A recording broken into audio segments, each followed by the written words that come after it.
Solenidade de Pentecostes. A comunidade reunida na fé, movida pela alegria e conduzida pelo Espírito Santo de Deus, tem hoje o seu encontro especial, sempre recordando que é a palavra que orienta, que sustenta a caminhada da vida cristã. Nela temos a fonte da vida, da alegria e da esperança. E hoje, quando nós celebramos a solenidade de Pentecostes, esta mesma palavra que continua inspirando, animando e sustentando nossas vidas. A primeira leitura é um texto do livro dos Atos dos Apóstolos, capítulo 2, que traz a narrativa da manifestação de Pentecostes. Os discípulos estão reunidos e o Espírito Santo vem sobre eles como que em línguas de fogo, inspirando, criando o dom da unidade, do entendimento entre todos. No relato, nós encontramos a identificação de vários povos que ouvem na própria língua e compreendem. O Espírito Santo prometido e comunicado é o Espírito da unidade. A grande lição que colhemos neste dia é exatamente esta, de sermos construtores da unidade. Nada de divisão, nada de conflito, nada de separação. Sejamos os primeiros a dar testemunho da unidade na família, no lugar de trabalho, na comunidade, nos grupos eclesiais nos quais estamos inseridos. É o único e mesmo Espírito que comunica a fraternidade em toda a humanidade. No Salmo 103, o orante nos ajuda a fazer um apelo, uma prece de súplica ao Pai. E assim rezamos: Enviai, Senhor, o vosso Espírito, e da terra toda a face renovai. É o Espírito que cria, que recria e que renova. Quanta necessidade temos de sermos recriados na graça de Deus. Quanta necessidade temos do estabelecimento de relações fraternas. Quanta necessidade temos do cuidado e zelo com a casa comum, que depende de nós, para continuar comunicando as maravilhas do Senhor.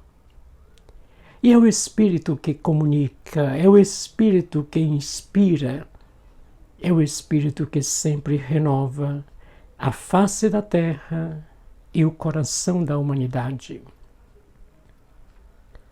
A segunda leitura, um texto extraído da primeira carta de São Paulo aos Coríntios. No capítulo 12, São Paulo vai falar sobre os dons que Deus comunica a cada um de nós. E sempre lembrando que o dom, a graça, só tem sentido ser colocados a serviço da comunidade. Ninguém recebe nenhum dom para ser escondido, enterrado. O dom é para ser colocado para o bem de todos.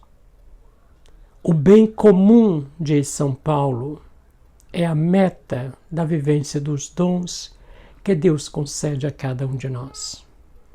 Coloque seus talentos a serviço. Coloque suas habilidades para construir um mundo melhor. Coloque tudo o que Deus te deu a serviço da unidade da família, do respeito, da vida fraterna, da partilha e da solidariedade. Dons que o Senhor continua a cada dia, infundindo em nossos corações. Deixemos que esses dons produzam seus frutos. Não guardemos, não enterremos aquilo que Deus nos dá.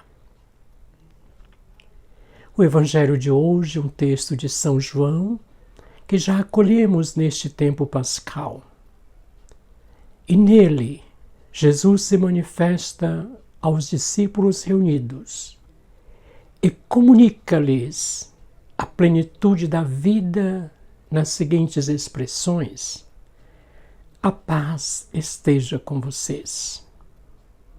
E na sequência de São João, Jesus soprou sobre eles e disse: recebei o Espírito Santo. O Espírito Santo, que é o sopro da vida, da alegria, da esperança, da possibilidade da construção de um mundo melhor. Quando mulheres e homens destemidos enfrentam os desafios porque estão do lado da vida, da justiça, da vida fraterna. Acolhamos nesta solenidade de Pentecoste os 7 dons que o Espírito Santo comunica, a plenitude da vida, e sejamos portadores desta alegria que vem de Deus para ser vivida na comunidade. O Espírito Santo comunica tão somente o bem. Não podemos esquecer, queridos irmãos e irmãs, que estamos rodeados da presença e ação do espírito do maligno. O espírito do mal continua atuando no coração e na vida da humanidade. É o espírito da mentira, da intolerância, do não respeito à vida humana nem à casa comum. O espírito do mal se faz presente entre nós, de muitas formas, usando de tantas artimanhas. A mentira travestida de verdade, que de tanto insistir em ser comunicada, para muitos é acolhida como se fosse verdade. Deixemos que nesta solenidade o Divino Espírito Santo renove nossos corações. Torne-nos pessoas corajosas, destemidas e, principalmente, nos faça instrumentos da verdade, de um mundo novo, conforme é o projeto do Senhor. Concluímos esta reflexão trazendo mais uma vez o convite que o orante nos faz no Salmo 103. Enviai o vosso Espírito, Senhor, e da terra toda a face renovai. Amém.